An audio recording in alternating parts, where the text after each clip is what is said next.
Hello, everyone. Thank you for joining us today. We're just going to give it another quick minute to let everybody into the room, and then we'll get started.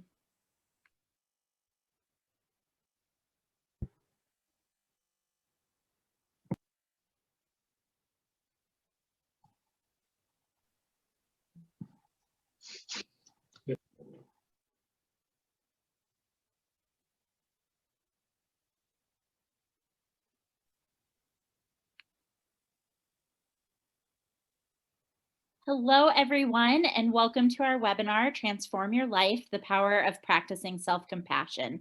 My name is Julia Marvin, and I'll be your moderator. Before we start, I want to take a moment to thank our sponsor, the Rotary Club of Golden. They are longstanding partners of Jefferson Center and advocates of mental health in the community, and thank you so much for your support. I'm also pleased to introduce today's speaker, Lisel Von Duyke. Lisel is a clinician here at Jefferson Center, and today we're going to be talking about self-compassion and how to practice it within our own lives. For many of us, we have an inner critic who can be harsh and take over our thoughts, and having self-compassion means being gentle, kind, and caring to ourselves and building greater emotional strength. So Lisel is going to be walking us through some tips and tricks to do that. Before I hand the mic over to her, I do have a few housekeeping items to cover about the presentation. First, the webinar and slide deck will be available after the live session, and we will be emailing those links to you. I would also encourage you to visit our website at jcmh.org, where we have more resources, along with blog posts related to this topic and information about other upcoming webinars we're hosting. Please keep your microphones muted and turn off your video during the presentation. And you'll also want to change your Zoom view to speaker mode for the best viewing experience. Next, we'd love to hear from you during the presentation. So if you have a question for Lisel, please feel free to send it through the chat at the bottom of your player, and we'll be answering those questions at the end of the session. If we don't get to your question during the webinar, we'll be sure to follow up afterwards. And last, we'd like to encourage you to follow us on our social networks and share this recording of the webinar and other information about Jefferson Center. And so now, without any further ado, Lisel, over to you. Thank you so much, Julia, and I am very pleased to be here with you today to talk about self-compassion. You will need a pencil and paper for this presentation, so I'm going to give you a few seconds to go grab pencil and paper.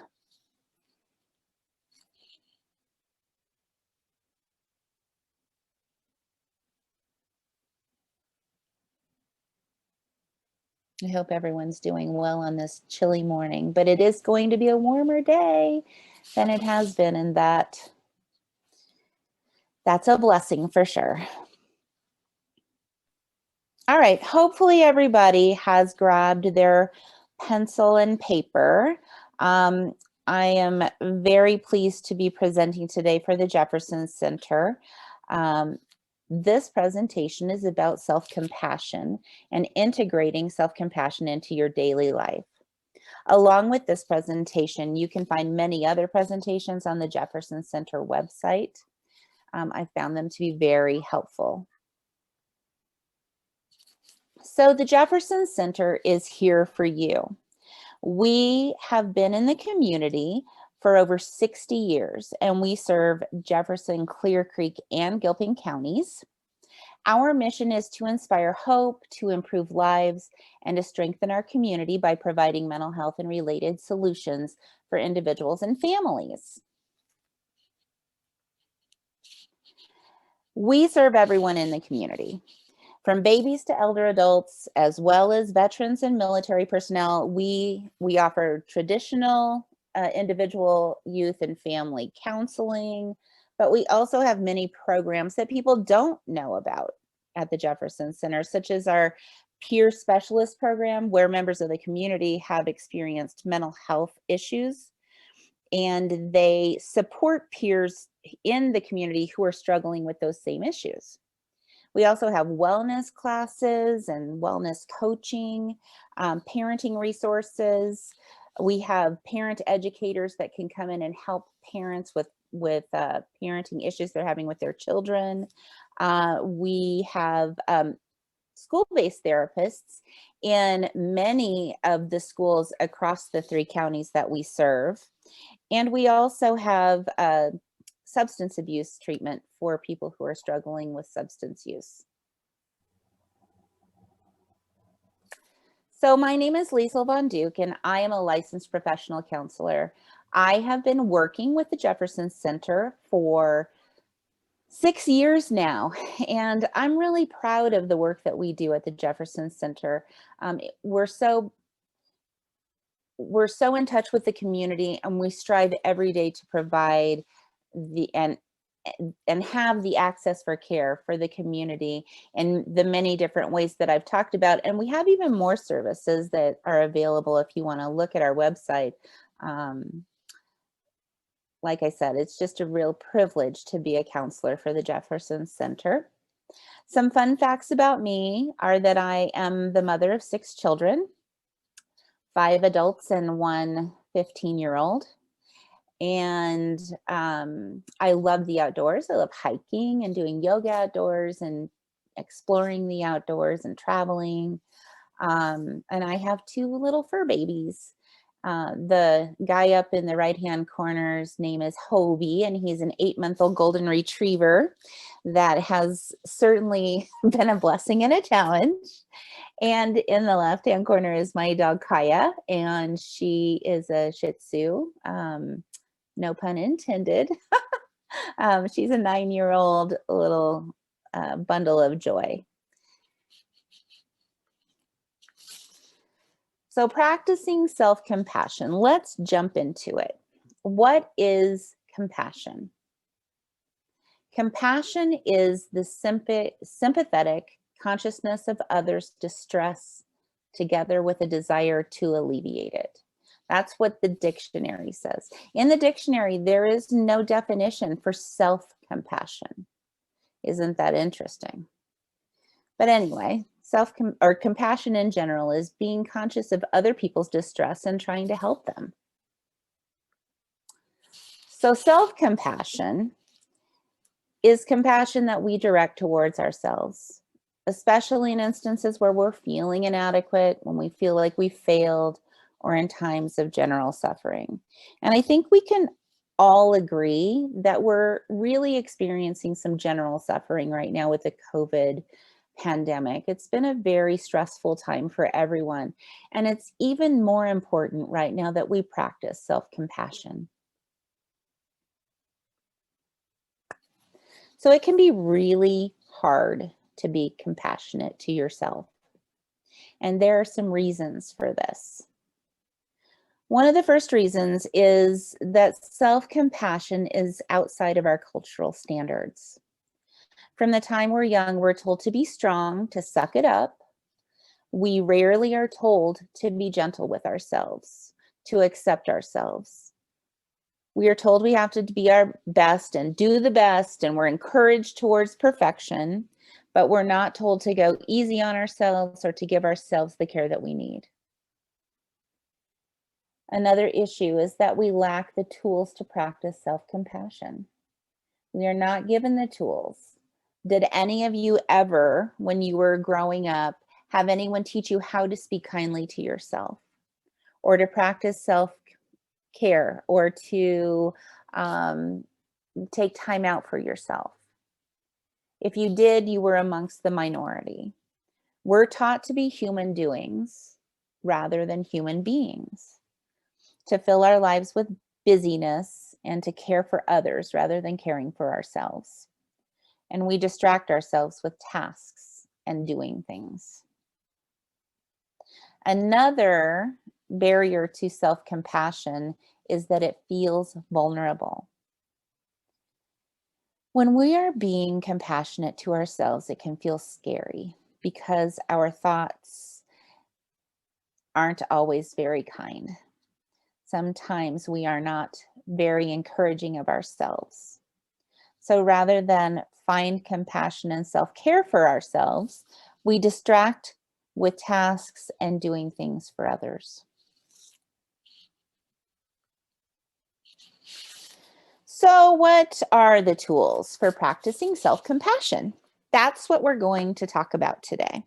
We want to focus on learning a few of the tools that we can incorporate in our lives that will help us be kinder and gentler to ourselves. We're going to talk about being gentle with the way that we speak to ourselves. We're going to talk about challenging our need to be perfect. We're going to talk about accepting the support of others and practicing mindfulness in our daily lives.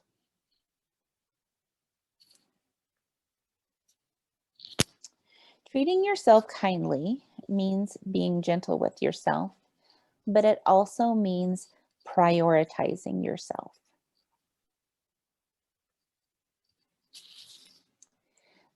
This jar represents your life. The rocks inside of it represent you, your mind, your body, your spirit, your thoughts, and your emotions.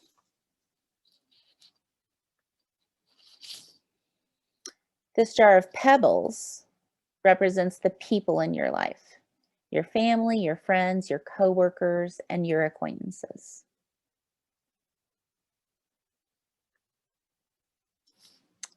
This jar of sand represents the other things in your life that keep you busy, like your job and your family duties, your household duties, all those things that you spend your time being busy with.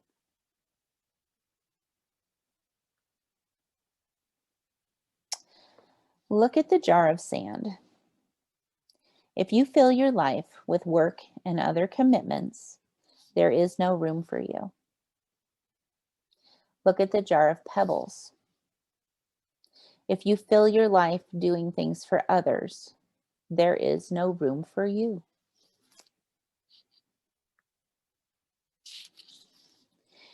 But if you put yourself first and you care for your mind and body and spirit, you will have room for the other things in your life.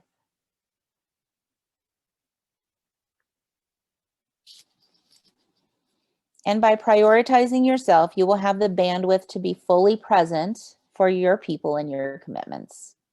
The moral of the story is to prioritize yourself because you are important. If you take care of yourself and you make yourself a priority, you're going to have the energy to be able to be more present for the people and the things in your life that you hold dear. So, prioritizing yourself is a very important thing. But what else is important when you're practicing self-compassion?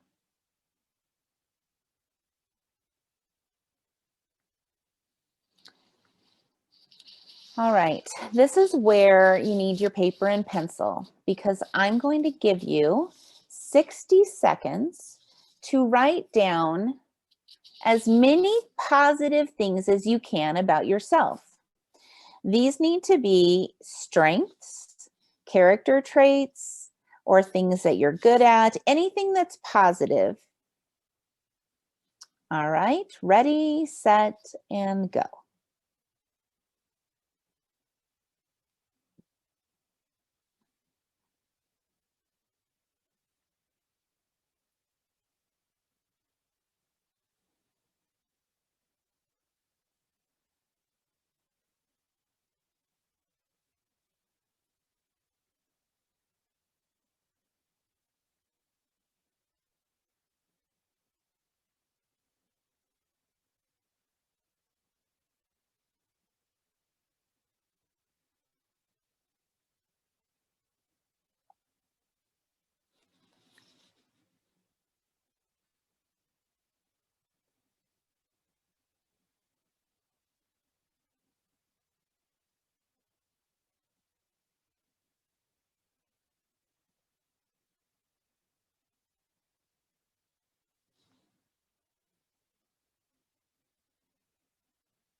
Okay, time's up. I want you to take a moment to feel what your body feels like. And what was that minute like for you? Did it feel like an hour? Did it go quickly for you? We'll talk about this later when we have question and answers time.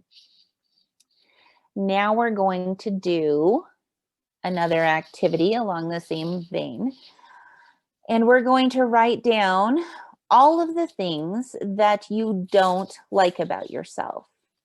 So I want you to write down things that you don't like about your appearance, your capabilities, things, your negative traits, anything that's negative about yourself that you don't care for. Ready? Begin.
Okay. Again, I want you to center yourself and recognize how that felt. What did it feel like to write down all of the things that you don't like about yourself? I'm going to guess that it was much more difficult for you to find things that you're positive about than it was to find things that are negative. I'm guessing that the list of negatives is a little bit longer than the list of positive strengths. Treating yourself kindly means positive self-talk. Positive self-talk is a very important part of self-compassion. It is also very difficult because when you spent many years talking to yourself negatively, it can be very difficult to change that habit. That internal self-critic has a loud voice and can be very difficult to quiet. But it is possible. With some work, it is possible to silence the inner critic and learn how to talk to yourself kindly. The first step is to learn to be aware of the way that you are talking to yourself. So that means you have to have a lot of self-awareness around the thoughts that you're having in your head. And then once you're aware of those negative thoughts, you can challenge them and reframe them to make them positive. So, for example, on the left we have a negative. Well, actually, these are both negative thoughts, but on the left, this is a negative thought that we're feeding into. So the negative thought is I'm fat. The feeling then is sadness, disgust for yourself, feeling depressed. Then it leads to another thought, no one is ever going to like me. And then the behavior is that that person kind of withdraws, doesn't want to be around people, is feeling badly about themselves. On the right side, we have someone who's learning to challenge those negative thought processes. So the negative thought is, I'm fat. And then that person catches the thought, oops, that's a negative thought and not entirely accurate. I am not fat. I have gained a little bit of weight and I can do something about that. So I'm going to try to eat healthy today. Do you see how catching the thought, challenging it, and reframing it sets that person into a positive mood, a positive place of being?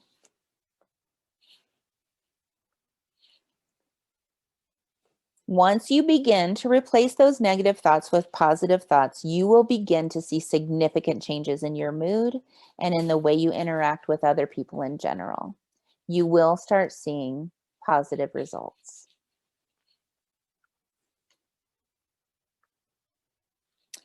Another thing that's really important in treating yourself kindly is not comparing yourself to other people. And this is really, really hard in our society today. We are constantly comparing ourselves, whether you're watching television and they're telling you what you need to have, and then you're comparing what you have to what they're telling you you need to have, or you're looking on social media and you're comparing yourself to other people. I'm going to give you a personal example of this. During this pandemic, I've gained a little weight. I like to call it my own COVID-19. So I decided to do something about it, and I started making some lifestyle changes. And I am engaged in a web page on Facebook, uh, a support group to help people who are trying to lose weight. And after my first week, I lost 5 pounds, but I didn't feel good about it. And the reason why is that I had been on the social media page and people were losing 8 pounds and 11 pounds and 12 pounds their first week, and I only lost 5. So rather than being excited for my success, I felt badly because I was comparing myself to others. And then I remembered that comparing myself is pretty negative, and I need to change my thought process because this is my journey, this is my body, and I can't compare myself to others. So by changing my thought process, I was able to give myself the self-compassion that I deserved and the kudos that I deserved for losing 5 pounds. So don't compare yourself to others. It is your journey, and focus on your own successes. Another important part of treating yourself kindly is ignoring outside influences. The opinions of others don't matter unless they're in the trenches with you, unless they're on this journey with you side by side, helping you along the way.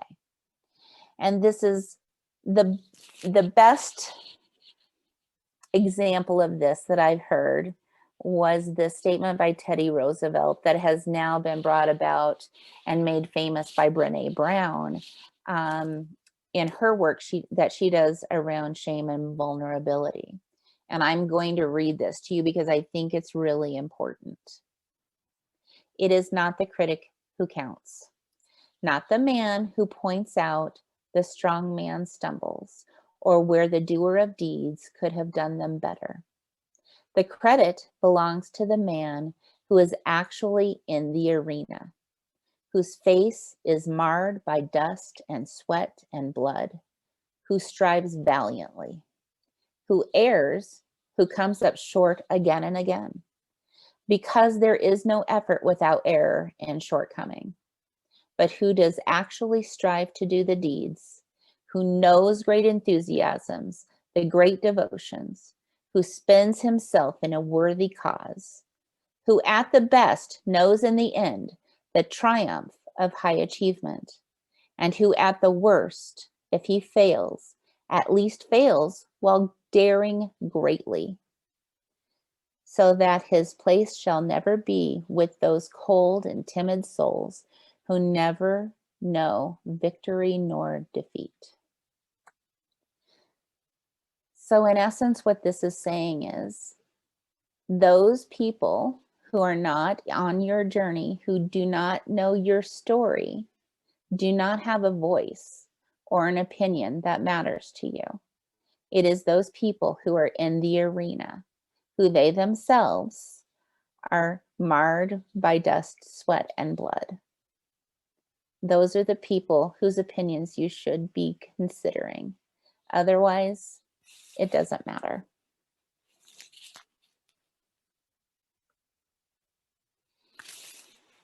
Another important part of self-compassion is giving yourself permission to be imperfect. Perfectionism. It runs rampant in our society. It is part of those cultural standards that I was talking about. Be the best, do the best, achieve. These are the cultural standards that have created a monster. If you are looking at this slide right now, and the fact that this picture is not centered, there is a good possibility that you suffer from perfectionism. And I'm one of you. I battle this every day. Accept imperfection, and move forward imperfectly. Perfection is not the same thing as striving for excellence. You can strive for excellence. You can do your best every day. It's not going to be perfect. It's not going to be perfect because you are a human being and you have to give yourself the permission to be imperfect. Expecting yourself to be perfect is creating an unattainable expectation for yourself. So when you are finding that you're having thoughts or feelings that you need to be doing something perfectly, it's important for you to step back and evaluate, who are you trying to please? Are you trying to please yourself or others, or are you trying to be pleasing to society in general? Or are you doing these things for the experience or for a perfect outcome? So this is another point of evaluation. Doing things for the experience can really change the way that you realize life. And I'm going to give you an example. I have a daughter, she's 25, and she's never happy.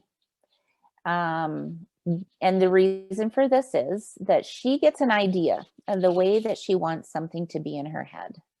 And generally, this idea is pretty above the bar, right? She sets her expectations pretty high. And then when she engages in whatever it is that she set this idea up for, it fails. Of course it fails. Like, she had this idea of what her vacation was going to be like with her partner, and it wasn't exactly the way she wanted it to be, so it was failure. So setting an expectation that is outside of what can actually happen means that you're going to constantly be disappointed. So you have to give yourself permission to say, I'm going to let this roll out the way that it wants to. I'm going to be more involved in the experience and the process than I am in the expectation that I have for the outcome. Another thing that's really important, and this goes along with that story I just said, is setting the realistic goal for your own success or for the whatever you're engaging in. You know, if you set yourself up with such a high bar that it's going to be unattainable for you to reach, you're constantly going to feel that you're failing, when in fact you're probably doing really well. So set those realistic goals for yourself.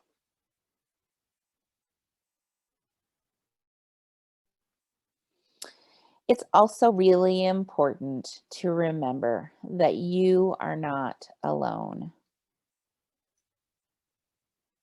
You have people who are supporting you. Access the support that is available to you. If you do not have support, you can contact the Jefferson Center and we will help you get involved in programs that will help you build a network of support. But you must have people that hold that safety net for you, that you can go to when you're struggling.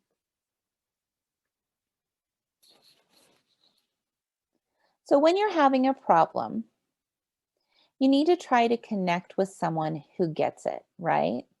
So look in your network of support and find people who understand you. For instance, if you're a teacher and you had a problem with a student, you may want to share that with someone who can identify with you. If you go to your partner and he or she is a rocket scientist, they may not understand what it was like when little Johnny had a meltdown in your classroom. But your coworker teacher, they'll understand. So that's someone you want to make sure you're connecting with, people that get what you're going through, who can empathize with you. And then you need to stop worrying about being a bother. And this is a big one, especially if you're a caregiving kind of person. If you have a heart for others, and most people who struggle with self-compassion do, you have to remember that it's okay to reach out to people and that you are not bothering them. I want to ask you a question. If your important person in your life came to you and said, I need to talk to you, I need support, would you consider that a bother? I'm guessing probably not. And your support people feel the same way. So you need to be able to reach out without feeling like you're a hindrance or a weight for someone else. They want to help you. Also, I love this idea, and I've been really encouraging people to do this, especially during COVID, is arrange times for people to check in. So pick a person that you're close to and arrange a time to check in with them. Say, let's meet every Friday at 5 o'clock and just talk about our week, and just set that date and help each other be accountable. Because you'll find that once you connect with that person at that check-in time, even if you think you don't have a lot to say, you probably do. You'll be amazed at how much you'll have to talk about. And it just feels good to be able to check in with someone at the end of the week. The final measure of self-compassion we're going to talk about today is practicing mindfulness. And mindfulness is just that. It's trying to stay present. So mindfulness is simply placing your attention on the present moment. Though the concept seems really simple, it's really difficult. We've trained ourselves to be so busy and our minds to be so active. We've trained ourselves to be multitaskers, and it makes it really difficult for us to keep our mind on being present and being in the moment.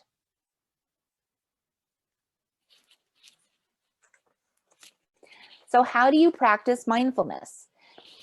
People practice mindfulness in different ways, and you need to find what way is good for you. I work with clients who really enjoy yoga and meditation, and then other clients who can't stand being that still in the moment. So their mindfulness is in taking a run or dancing or listening to music. There are many, many ways to practice mindfulness, and just a few of them are noted on this slide. Try many different things. The focus of mindfulness is just being one mindful. So if you're running, focus on your footsteps on the ground. If you're doing art, focus on the colors that you're using. If you're listening to music, try to listen for each instrument in the music that you're listening to. It's about getting yourself out of the busyness of the world and focusing your mind on one thing. Okay, we're going to practice a little bit of mindfulness now. So I want everybody to take a big deep breath.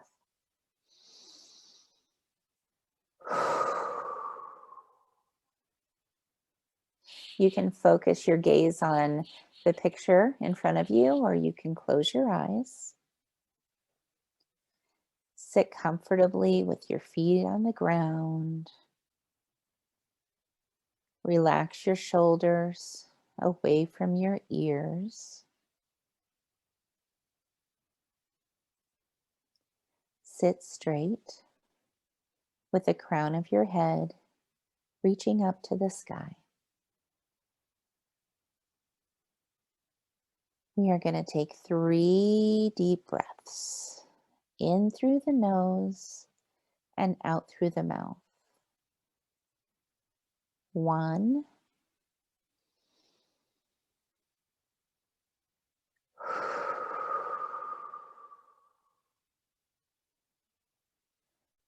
2,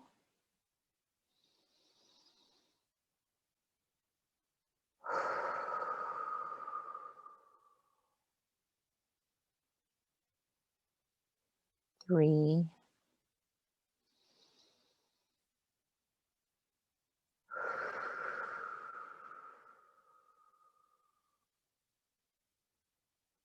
'Continue breathing deeply as you imagine all of the things that have been nagging at you as little threads coming from your body, connecting you to people, to places, and to things.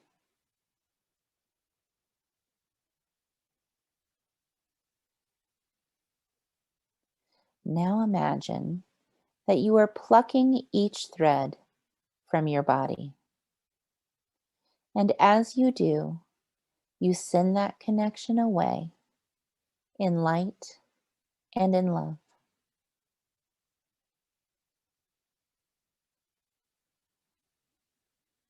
Those threads float away into the atmosphere, and you feel lighter as you let go of each thread. I'll give you a moment to breathe as you let go of those connections.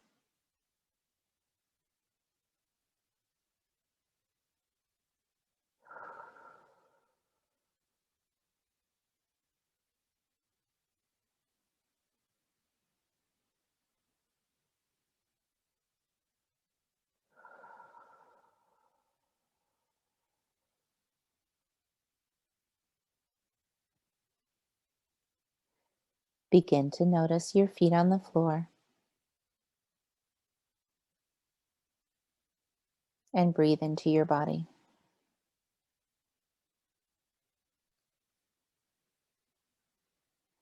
If your eyes are closed, you can open them when you're ready.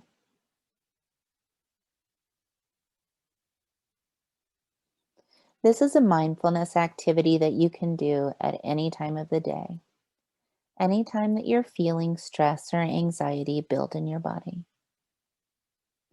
Another way to check in with yourself is to place your hand on your heart. Go ahead and do that now. Take a deep breath.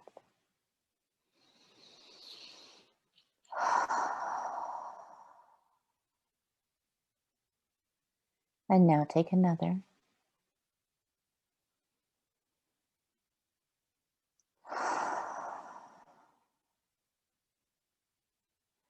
Check in with any emotions you might be feeling right now.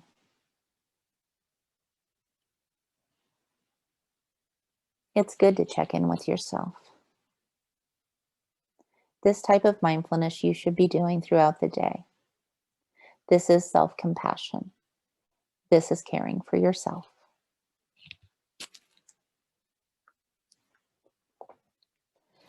Remember, self-compassion means learning to treat yourself kindly by prioritizing yourself, by challenging your inner critic, and by changing negative thoughts to positive thoughts. Treating yourself kindly also means that you have to stop comparing yourself to others. You have to allow yourself to be imperfect. You have to ignore negative outside influences. Finally, finding time to practice mindfulness and trying to be fully present in the day. When you are fully present, you are practicing self-compassion. It is also important to remember that you are not alone. and you need to reach out for people if you need help. If you do feel like you're in a mental health crisis, or you know someone who you feel might be suffering, it's important to know that the Jefferson Center is a part of the Colorado Crisis Service. So we have a relationship with Colorado Crisis Services, and we offer free help, free professional help, and crisis intervention 24 hours a day, 7 days a week, 365 days a year. We have a walk-in center at 4643 Wadsworth Boulevard in Wheat Ridge. You can go to the walk-in center at any time. If it feels uncomfortable to go into the center, you can call the Colorado Crisis Line at 844-493-TALK. Or you can text the word TALK to 38255 and someone will text with you about whatever you're experiencing. However, if you're in a personal crisis and you don't have this number or these numbers available to you, please call 911. This presentation today has been brought to you by the Jefferson Center Speakers Bureau, and we offer free presentations to community groups. All of our presentations are given by licensed professionals, and we have a plethora of topics that we can speak on. So if you're interested in having someone speak in another venue, please contact the Jefferson Center. We'll be happy to help you. And we'd love to have you be involved with the Jefferson Center. So if you want to stay in the loop, you can go to www.jcmh.org/get-involved. We also accept donations. We are a nonprofit organization. And we have a wonderful program called Mental Health First Aid. And I'm actually a mental health first aid trainer, where we give trainings to the community, and you can then be a certified mental health first aid person who can help people in the community when they're in a mental health crisis. And those trainings are free. So that's a wonderful opportunity. Also, we have a lot of events that are available to you, and you can find all of this on our webpage. And that concludes our presentation today on compassion. And we're going to take some questions here in a moment, but I wanted to let you know that you can contact me. This is my personal email. And if you have any questions, you're welcome to go to the webpage at jcmh.org, or you can call us at 303-425-0300. And that's it for the presentation part of today. Let's go to some questions.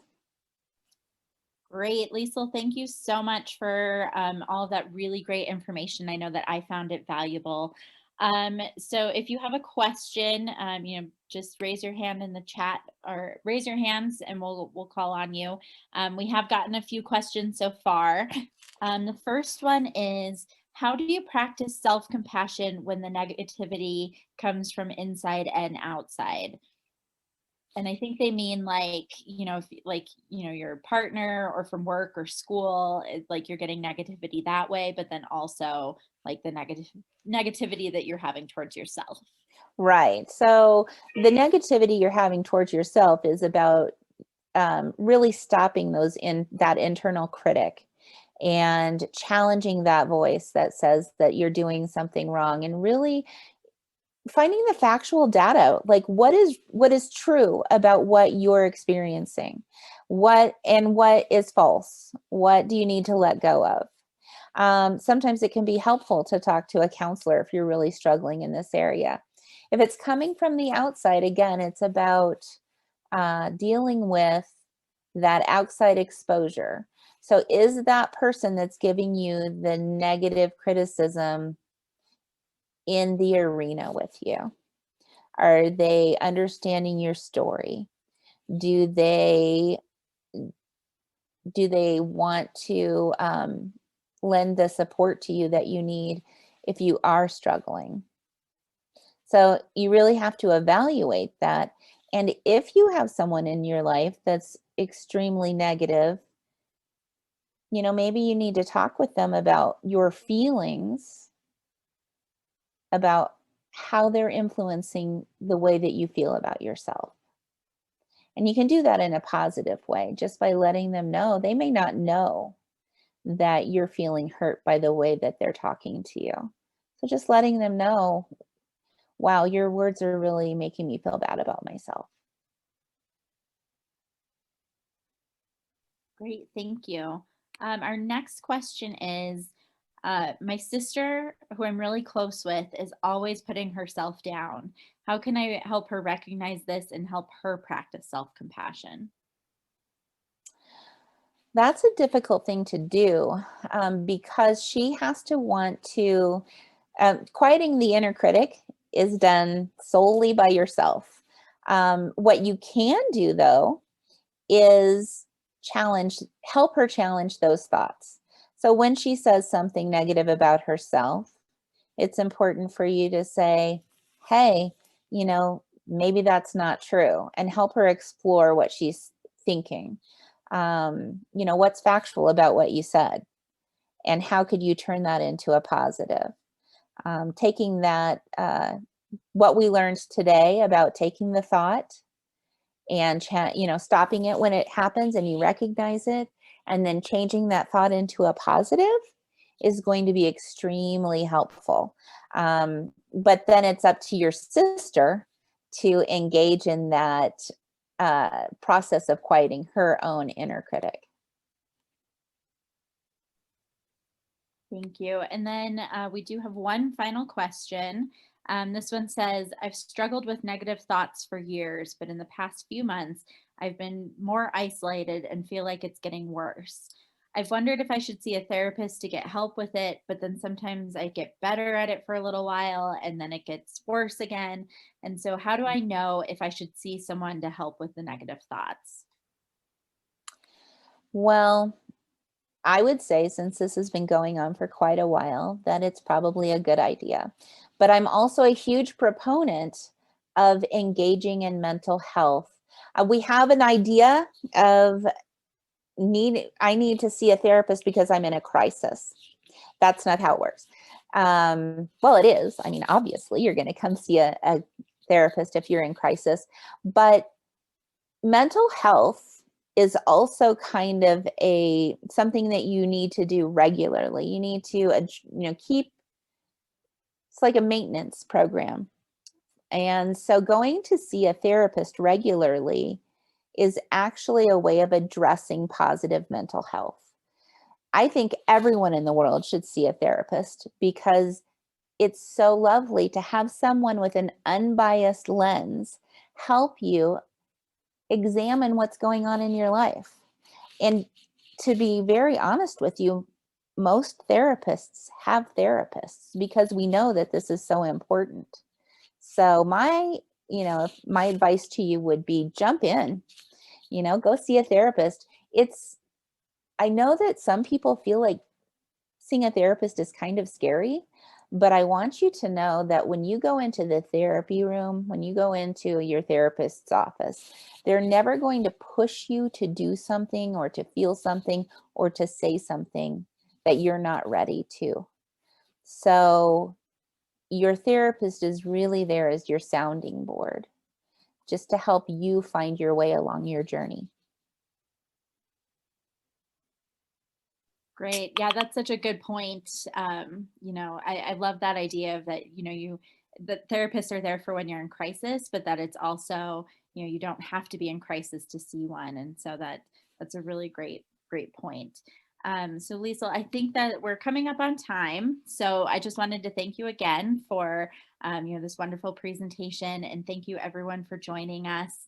And then just remember that no matter what you're facing in life, like if you're feeling overwhelmed, worried, or stressed, Jefferson Center is here for you, and we are open, accepting new clients, and accessing care is easier than ever with virtual appointments. So you can visit our website at jcmh.org or follow us on Facebook for more resources and information.